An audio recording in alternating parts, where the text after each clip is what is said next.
I just got it. I just got it, Xander.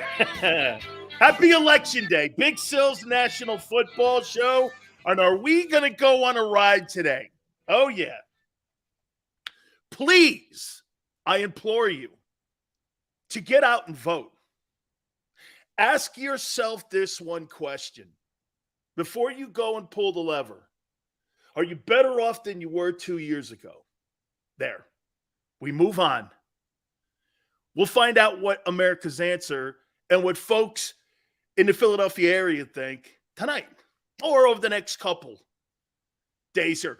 Actually, I probably think it's going to be a next couple weeks because people are going to be babying it and they're going to be crying over it. Absolutely, man. Okay. Your boy Howie Roseman has one of the biggest decisions to make this coming offseason. He has got an enormous decision to make. Do I address, and you know where this comes from? Watching Lamar Jackson last night. I got to tell you something about Lamar Jackson. You know, I told you that I don't think he can win a Super Bowl. Let me throw some stats at you here. I think everybody will appreciate this. He has started 58 football games. He has thrown 100 touchdown passes in those 58 games. He's 43-15. He's got a unanimous MVP award. And Baltimore allowed him to go into this season and potentially get on the open market at the end of the year. 43-15. This guy's won 43 of 58 ball games. And he's got an MVP award to go with it. Wow. Man. Does Howie address the Jalen Hurts contract this coming off season? Or does he allow Jalen to go into the final year of his contract the same way Baltimore did? It's a $40 million to $45 million gamble. Here is one of the most important questions you have to ask yourself. And here is the question they're asking in Baltimore. DeCosta's got to be asking this. Steve Biscotti, the owner, has to be asking this. If we give Lamar Jackson $45 million, we guarantee more money. They offered him $250 million already. If they do that, knowing that you're going to be financially strapped in what you can and can't do because of that contract, you're going to be financially strapped in Philly and in Baltimore. Are you confident the organization is continuing to put pieces around Lamar Jackson and soon to be Jalen Hurts? Here's why maybe it's easier in Baltimore than it is in Philly. There's no A.J. Brown in Baltimore. Who do you have in Baltimore? Mark Andrews? That's the only guy he's got. And what did I tell you about Deshaun Jackson? This guy will probably have what? Cramps? Have to take his Midol, get his money, and he's going to bail, pull the ripcord. Guy's hurt already. Really? Who didn't see that coming? Jesse James used a gun when he robbed banks. Deshaun Jackson used his reputation to rob the Ravens. That was never going to be a good sign, and everyone knew it. Anyone with any brains. It's shocking that the Ravens did that. Is Howie going to be able to continue to build? Howie can't build the team the way he's building it now with a $45 million quarterback. Never in a million years. No way. Pieces on that team will not be what you see today if you pay your quarterback. Is Jalen good enough to carry a team? I don't think he is. Lamar is.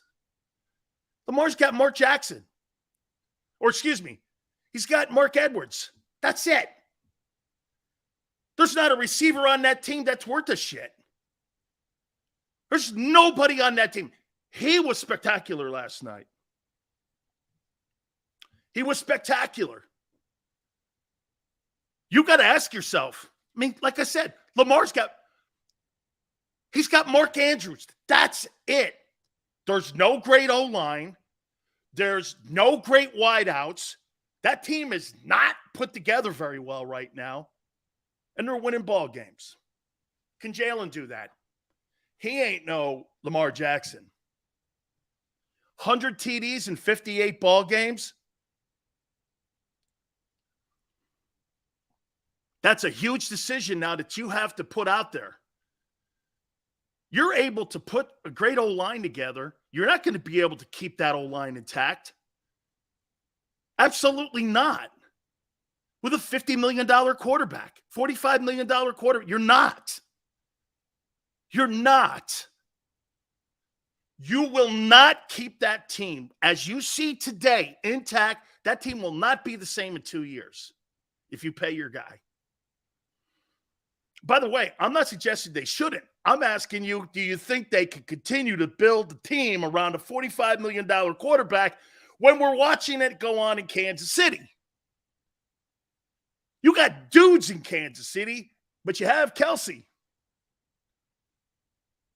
I think the most important player, just like in Baltimore, for Jalen Hurts moving forward, if you are going to pay him, will be Dallas Goedert. Not Devonta Smith or A.J. Brown. Those two guys are high-priced pieces that you won't be able to afford.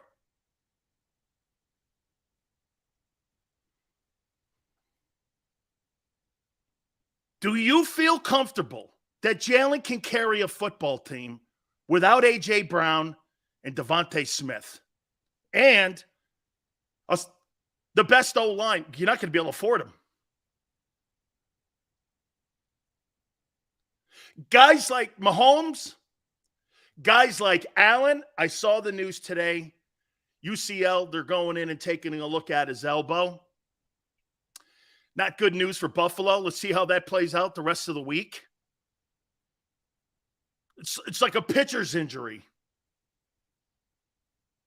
Just saying. Baltimore's going through the same thing. Lamar is just wonderful to watch. I enjoy watching him play. By the way, Merrill Reese, bottom of the hour. We'll talk to Merrill. By the way, we also have our weekly top Big Sills quarterback rankings and the best teams in the NFL are Power 10. We'll do that as well. Got a college football, Power 5. We'll do that in a little bit. JM, look at Allen. He's already showing wear on his arm. Smith won't leave Philly. Are you nuts? What do you mean? People leave for money. Nobody is tied to a team in the NFL. Get that notion out of your head. Oh, well, I'm going to say because I love Philly. Well, what if a guy's offering you $5 million, $6 million more than you're making? You're taking it. You would take it. Okay? Joshua says that's a great point.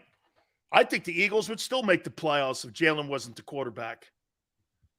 I don't really think there's anybody in the NFC that's worth a shit. And they would still have the most complete team. They wouldn't be as good a quarterback. I give you that, and that is true. But I still think they'd make the playoffs. That's how they would look. Smith will get paid in Philly? Really?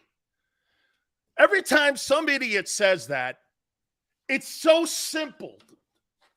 You got a $181 million payroll, and I'm not going to go through all this again. You pay your quarterback $45, $25 for your wideout. That's AJ. That's $70 million on two players. You're not keeping Devonta Smith. Ow!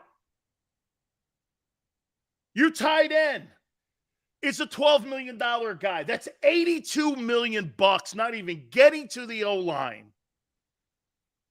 I don't give a shit about a wide receiver if I can't build my O-line and help. Jalen needs the O-line more than he needs Devonta Smith.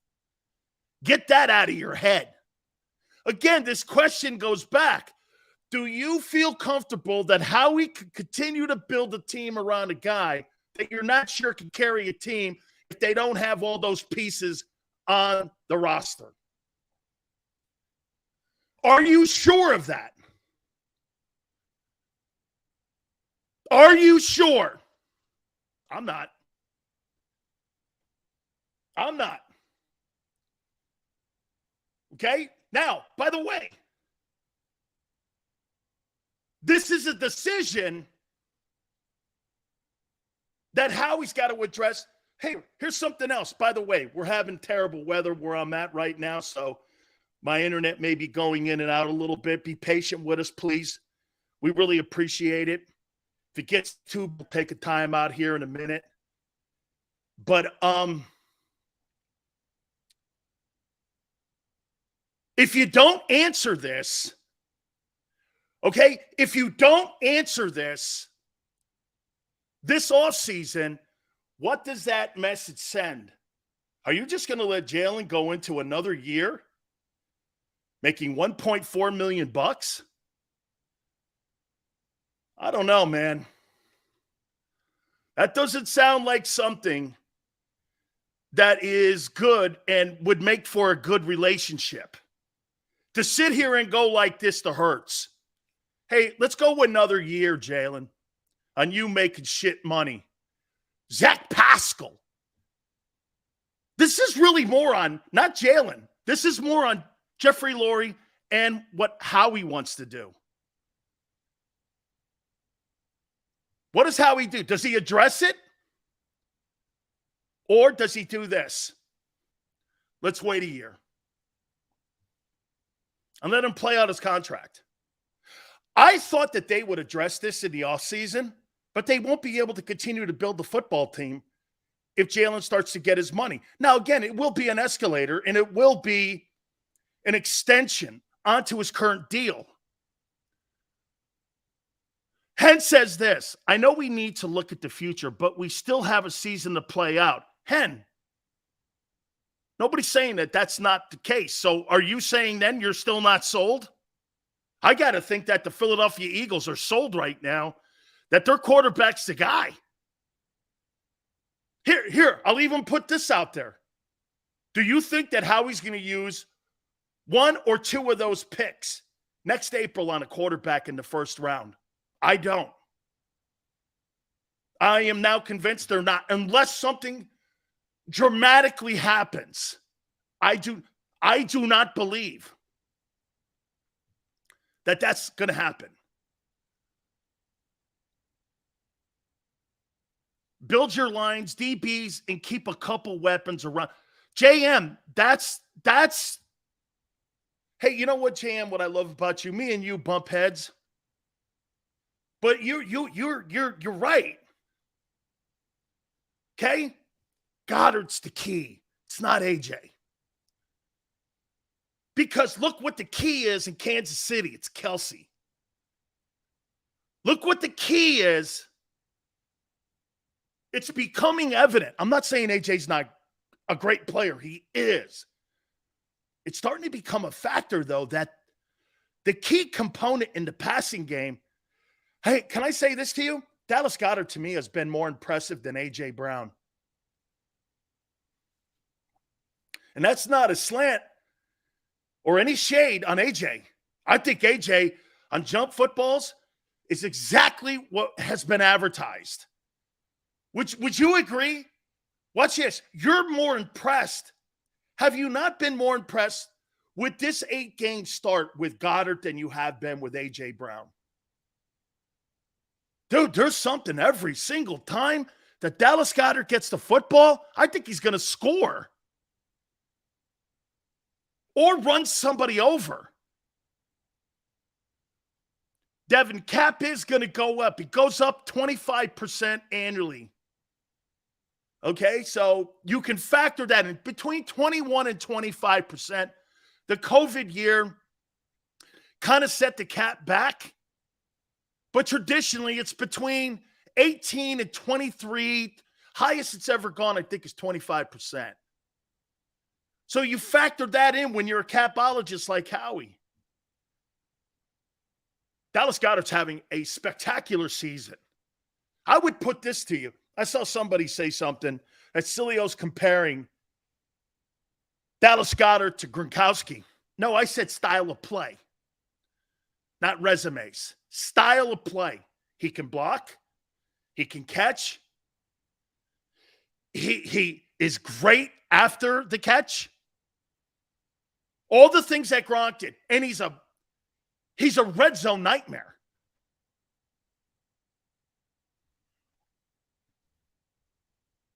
This is going to really get back to Howie Roseman. Howie has failed at the quarterback position. He's got an opportunity here. How is he going to handle it? By the way, Jalen Hurts is not the athlete that Carson Wentz is as a quarterback. But you know what he is? He's better all around in everything. Here's the one thing that Carson Wentz never got, and I'm learning it, and I'm seeing it, and it's played out.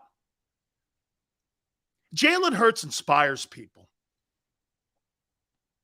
Carson Wentz doesn't inspire a locker room. Okay? All the great ones inspire a locker room to some extent. When you have a great quarterback, you know, because they all follow him. No matter who. Look at Geno. Look what's going on in Seattle. You know what the players were saying about him last year? When Russell Wilson got injured last year, the Seattle players from a year ago were all saying, man, this guy's really fun to play with. He's really inspiring. Russell Wilson lost that in Seattle. Even Geno has that. That, to me, right there, that says a lot about Geno Smith and why he's having a great year. He's got a coach that believes in him, a boss. Hey, how many of us out there, when you don't have somebody that's pushing you and believes in you and comes from a place of success instead of destruction? We all know what that's like. We've all had shitty bosses. We've all also had great ones that inspire you. Jimmy Johnson used to say this: tell a player who he is and what he is, he'll remain.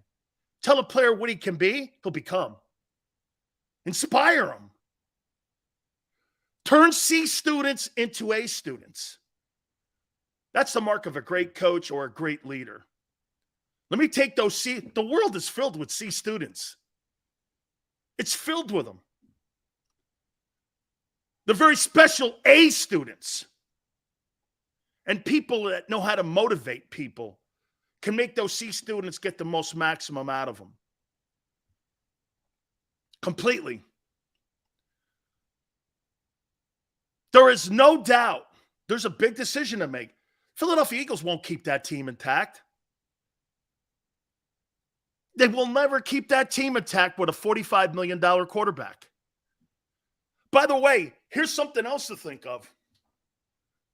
So you paid Cooper Kupp and you paid Matthew Stafford in the offseason. Look at that team today, the Rams. Look at it. Their old line is in shatters. Look at their D-line, even with Aaron Donald. Awful. So they've got Cooper Kupp and Matthew Stafford and no running game and a zero offensive line because they paid those two guys. Come to the realization here. When you start paying Jalen, there's no dynasty. You got 14 free agents, too. Half that team's not coming back next year. Then you got to come up with this. Do you think this kid can carry a team without A.J. Brown or Devonta Smith on it? Can he do what Lamar Jackson did last night? I don't know. I don't know. I don't. Lamar is special. Packers spent $50 million. That's right, Kevin, on Aaron Rodgers, and they have horse shit around him.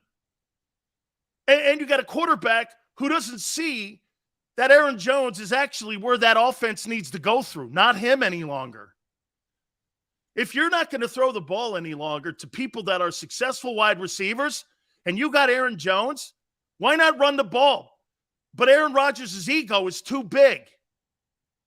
He's got a Dan Marino complex. I know what's best for this team. Well, you're 3-6. No, you don't. When you're winning MVPs, I'm going to give you the latitude and the equity because you're Aaron Rodgers. But when you're 3-6, the coach and the GM have to step in. Gutekunst has to step in and go, no, you don't, Aaron. Run the ball or our season is over. And we may have to start playing Jordan Love. They'll go like this. Why would you play Jordan Love? You're paying me $50 million. Not after this year, we're not.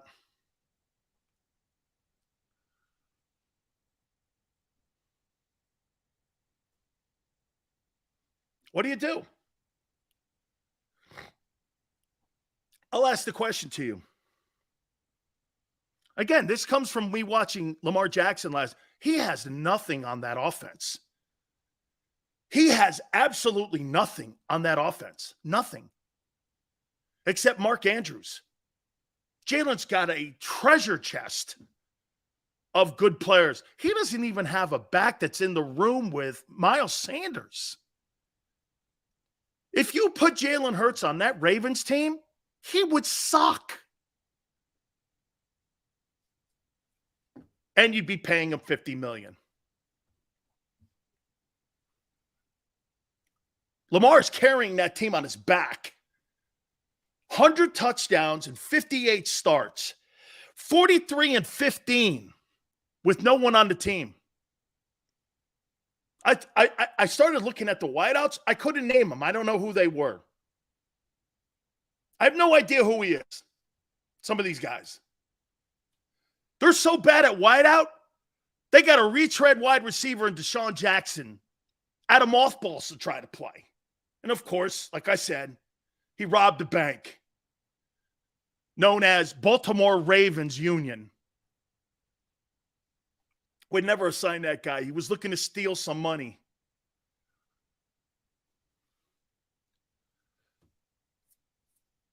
Jackson in Tennessee with Derrick Henry. I'll tell you what, I don't know who you want to get run over by. I don't know who you'd want to get run over. Hurts can carry a team on his back. Absolutely not. Absolutely. He's got the best O-line, the best tandem wideouts. He's the only guy in the league that has that. How would he be without those weapons? Because you're going to find out soon enough, and you know this. You won't be able to keep. By the way, I was listening to Sports Take. Your own guy, Jeff McClain from the Philadelphia Inquirer, said it. You're not going to be able to keep all these guys. He said it too. The blank is drafting defensive playmakers, and Goddard will cross that Smith bridge in 3 years. You won't cross that Smith bridge in 3 years. You'll cross that Smith bridge in 2. Maybe this offseason, if you sign Jalen Hurts to a contract extension that kicks in after his rookie contract is up, either A.J. Brown or Devonta Smith, and some of those linemen are gone. That's the decision Howie has to make. When do you address this?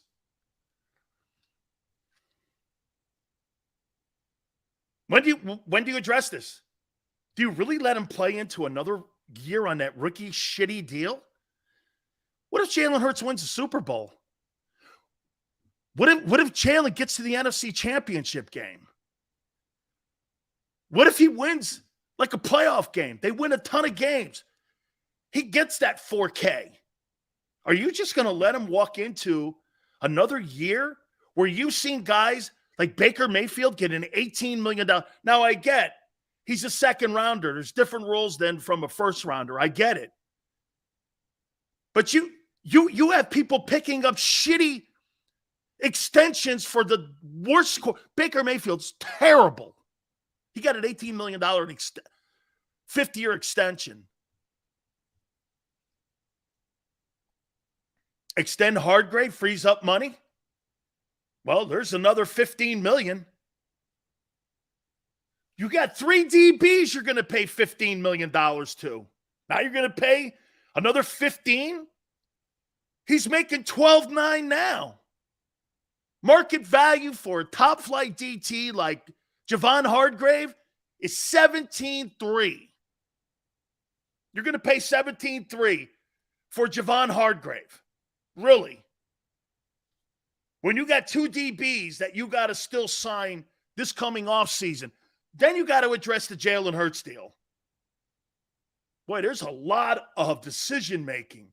I didn't realize how much of an offseason this is. This will be the biggest offseason in the history of the Philadelphia Eagles.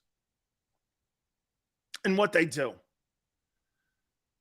Stop it. Smith is on a rookie deal. That's for whatever, dude. Thank you, though. Whatever. Stop it. $50 million voids everything else you've done on your contracts. You're totally missing it.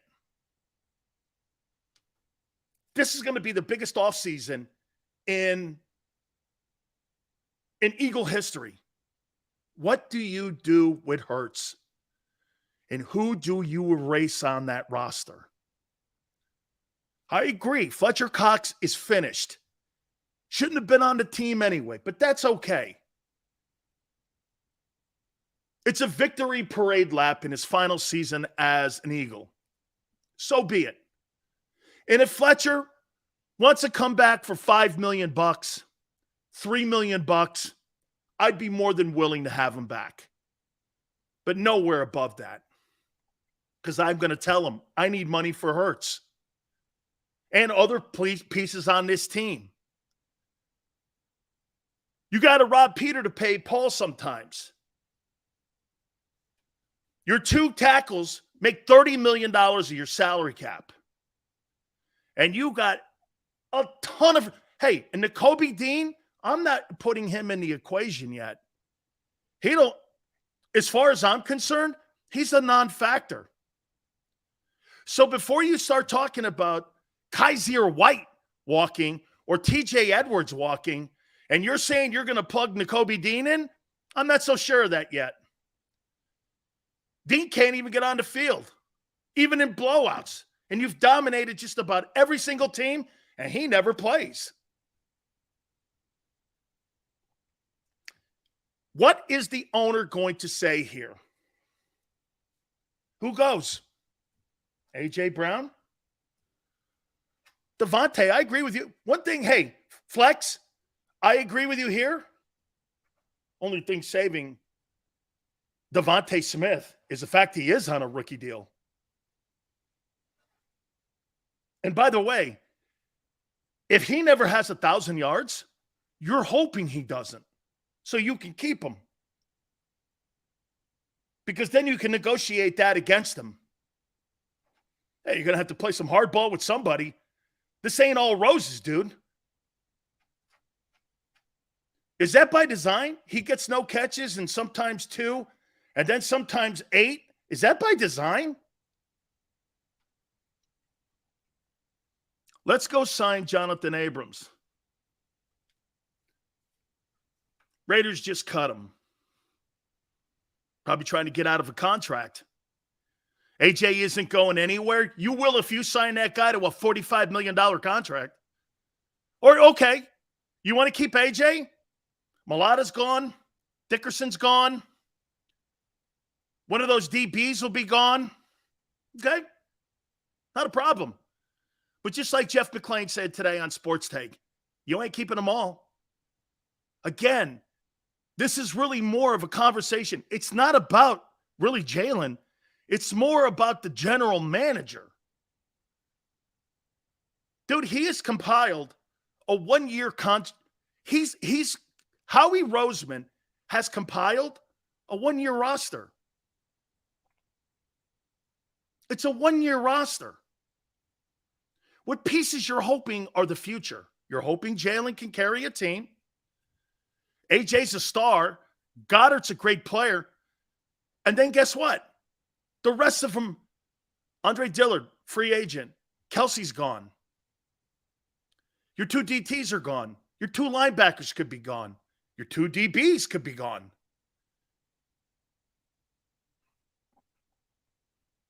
So how is Josh Allen getting paid $45 million and Diggs top? They're not paying it back.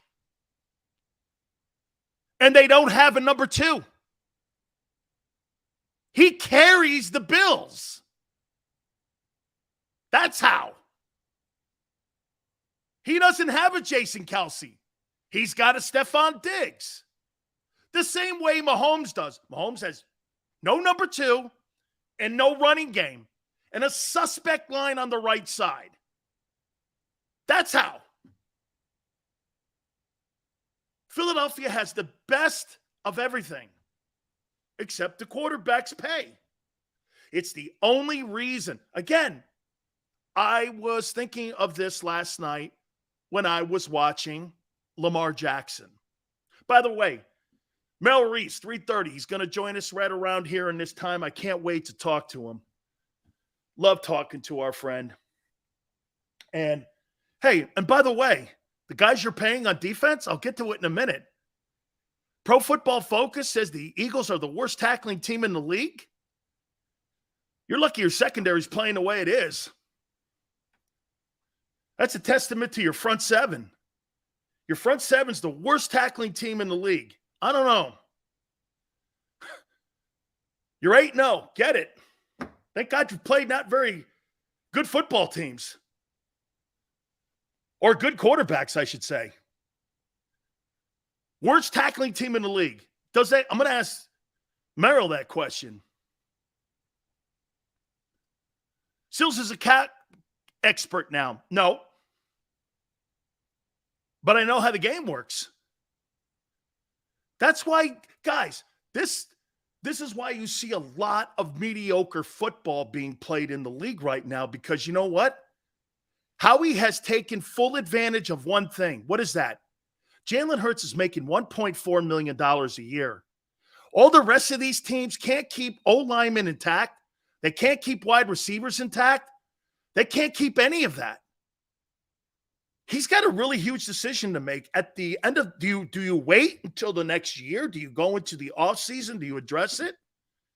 On what you're going to do with Jalen? I'm not talking about him not being on the team. I'm talking about the most important thing, paying him. Because when you pay him, just like Mahomes and Allen doesn't have a running game. Mahomes doesn't have a running game. They don't have a number 2 wide receiver in Kansas City. Why is that? Can't pay for him. He's now in Miami. You got Kelsey there. Boy, I'll tell you, these are all good things, though. You got an 8-0 football team, and every time I bring the legendary voice, Merrill Reese, in on that, what does Merrill always tell us? When I say, Merrill, you're 8-0. I say, let's go 1-0. I'm programmed. Merrill, this is such a great story, though, here. I mean, it's got to be a lot of fun to watch a kid who everyone thought when they first drafted him, and I'm talking Jalen Hurts, they thought he was going to be a seatbelt, a safety belt for Carson Wentz. And to see how I thought he'd get better, Merrill, but have you been shocked by how fast he's gotten better? To a degree. I was not one of the people who questioned his skill or questioned drafting Jalen Hurts at the beginning. I had seen him at Alabama. I had seen him at Oklahoma. I knew things about him, the fact that he had been a winner at every level of football, from playing high school for his dad and going on to championships in Alabama and Oklahoma. I had watched him, and I thought he was very, very talented. So I know that they built the case by saying we always have to draft a quarterback and we always have to protect ourselves in case there's injuries. But let me tell you something. He is so special. Now, the difference between Jalen Hurts right now and where he was last year at this time is amazing. But he is a football junkie. He loves it. He spent the summer with Tom House out in California. He worked on his mechanics. He had all the natural ability in the world, and he's bright, and he honed it, and he's dedicated. I think his profession is quarterback, and I think his hobby is football. Absolutely.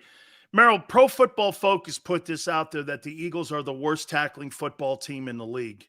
Does that concern you moving forward, especially when you're going to be playing some pretty good running attacks? Aaron Jones with the Packers. You've got Derrick Henry coming up. Hey, the kid on Monday night, Antonio Gibson, they can run the football with him too. Are you concerned about that at all? No. Yeah. You know why, Dan?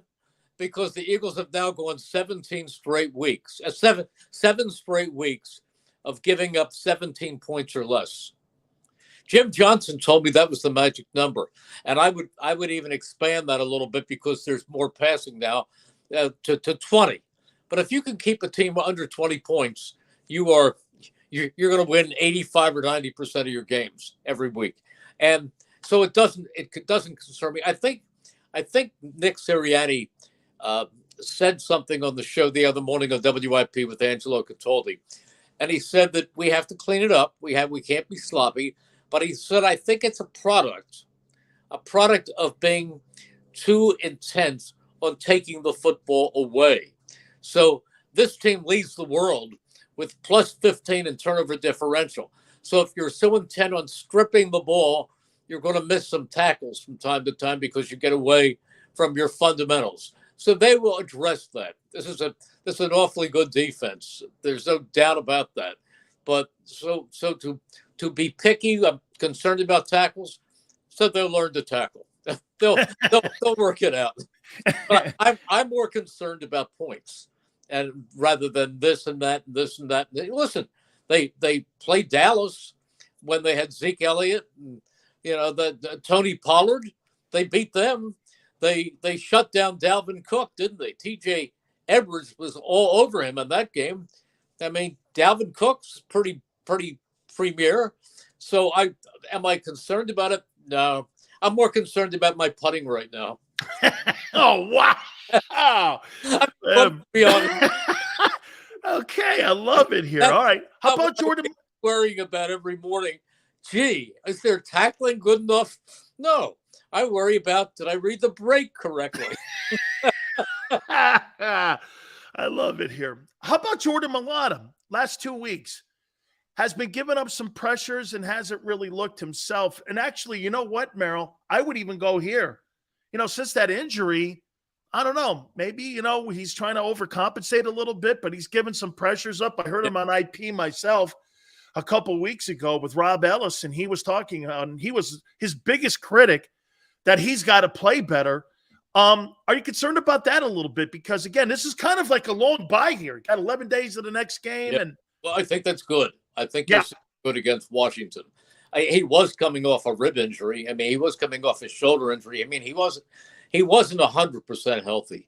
And believe me, if you're not 100% healthy, playing 2 games in 4 days is it's really, really tough. And then throw a travel day in there too. But he's too good not to bounce back. He'll be fine. Merrill, I'll tell you, I watched that kid Mark Edwards last night. Then you watched Jason Kelce.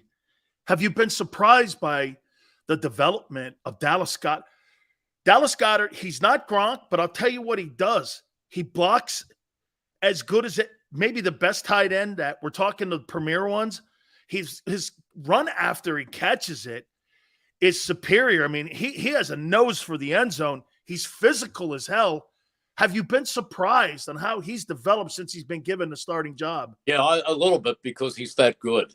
He's that good. I was at they have on Tuesdays, they have the coordinators out for about 15 minutes each. And I asked Shane Steichen, who was the Eagles offensive coordinator, if he felt that Dallas Goedert had approached the level of the elite tight ends. And I named a couple of them. I named, of course, I named Travis Kelce and George Kittle. And Shane Steichen said, he's there. He's there. There's nothing he can't do. With the ball in his hands, he's He is tough to bring down, and he's got great hands, and he's a great blocker. And Nick said something about that too, that he has reached the level of the top tight ends right now. He deserves to be considered for the Pro Bowl as one of the best at his position. Absolutely. And Andrews, I don't believe he even played last night, but Andrews being on that team, he's one of the elite guys that's in the NFL. Let me take you on the defensive side here, Merrill. The play that CJ has and how he has played and picked up the defense, he's been one of the most impressive guys on that defense. And I'd say this to you, Merrill. Maybe CJ's the best defensive football player that Howie signed this offseason. I mean, has he surprised you in his play? 5 INTs already. Yeah, he's terrific. He's terrific. Although, maybe the stats aren't there. He's got a couple of interceptions too. James Bradbury has been the perfect complement to Darius Slay. I mean, Bradbury's been tremendous. And listen, they've done a great job in plugging holes, and they always talk about upgrading in the National Football League. They've done that.